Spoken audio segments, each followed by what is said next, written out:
quindi andiamo mano a mano a presentare i relatori che presenteranno poi a loro volta le idee per la città, perché noi riteniamo, dal titolo del nostro convegno, che a Napoli possa e debba avvenire un nuovo rinascimento in nome di Giordano Bruno, ma anche in nome di una città che non merita tanto l'appellativo di città della camorra o terra dei fuochi, è una parte della città, ma merita anche l'appellativo che una volta ci apparteneva di terra di cultura, di terra della sapienza, e noi oggi di questo vogliamo andare a parlare. Vogliamo andare a parlare con Guido Del Giudice, che è un esperto, ha fatto molti libri, ne voglio citare solo alcuni: La coincidenza degli opposti, Giordano Bruno tra Oriente e Occidente, Somme nei termini metafisici, con un saggio sui Rosa Croce in Svizzera. Io dirò la verità e poi contro i matematici penso che sia l'ultimo. Attualmente è il presidente della Giordano Bruno Society, che poi se poi ci parlerai tu dell'evento, è stato organizzato proprio l'altro ieri un flash mob nella Iola dedicata a Giordano Bruno, dove noi speriamo, e questo diciamo anche al consigliere Vernetti, che ci possa essere una degna, un degno ricordo con un busto, un monumento a Giordano Bruno. Prima di iniziare a parlare del tema che mi è stato suggerito, volevo cogliere alcuni spunti della interessante trattazione di Francesco riguardo appunto all'impatto di internet, della rete, sulla diffusione del pensiero e di quello di Bruno in particolare. Giustamente Francesco ha detto: su internet c'è la possibilità di condividere tutto. Questo mi permette di introdurre anche il discorso del filosofo, cioè di chi stiamo commemorando stasera, perché spesso ci perdiamo dietro a questa immagine stereotipata del martire del libero pensiero e non cerchiamo di profondare davvero la grandezza di questo pensatore. E ciò purtroppo avviene anche su internet, dove appunto il condividi, come diceva Francesco, diventa spesso l'infettare viralmente la rete con frasi, brani, pensieri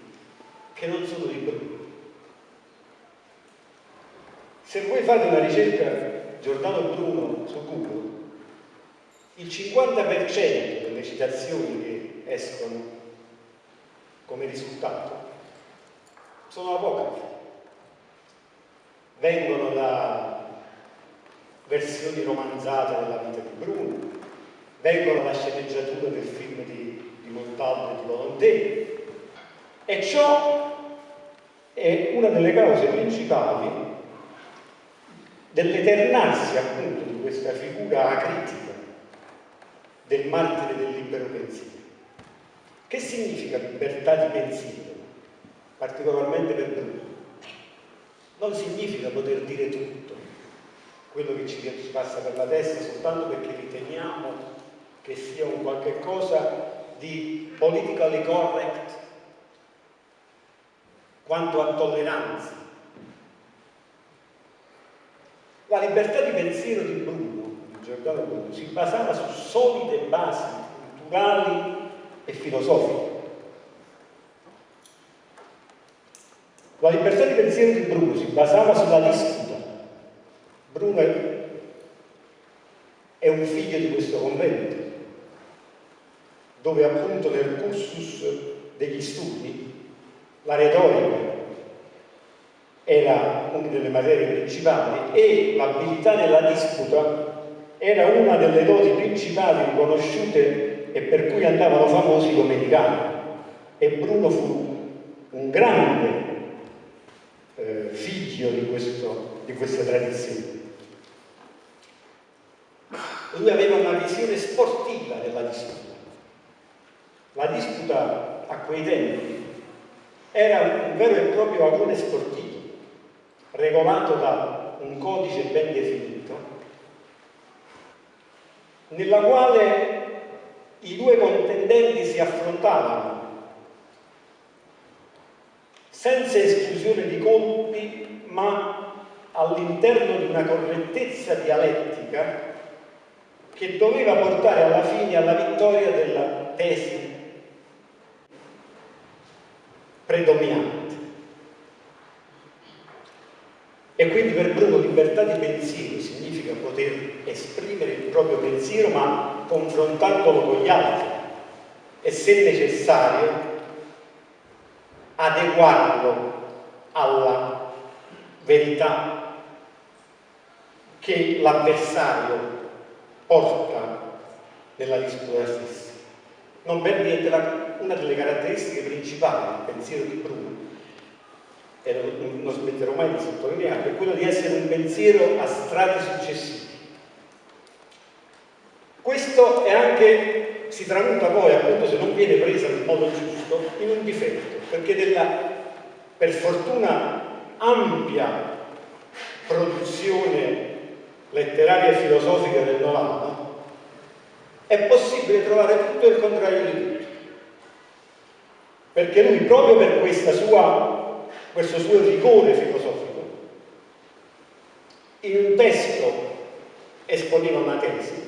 poi magari attraverso delle dispute, attraverso il confronto con altri maestri, arrivava alla determinazione che quella tesi era sbagliata, e in un altro testo la correggeva. Questo non vuol dire essere contraddittorio, come molti esegeti hanno voluto bollarlo. Vuol dire essere rigoroso filosoficamente. E da questo punto di vista Bruno più volte ha affermato nelle proprie opere che a chiunque è dato ed è possibile giungere alla sapienza, alla verità, indipendentemente da qualsiasi differenziazione di censo, di sesso, di condizioni economiche, però nell'ambito di un rigore, per studio e applicazione, dicevo, per studio e applicazione, quindi riconoscimento del merito. E questo è un argomento che oggi andrebbe adeguatamente sottolineato.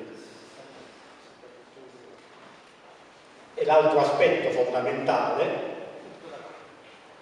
è quello che egli sottolinea, è quello del rifiuto dell'abitudine a credere, cioè quello del assoggettare il proprio pensiero supinamente all'opinione dominante, che all'epoca era quella aristotelica e che lui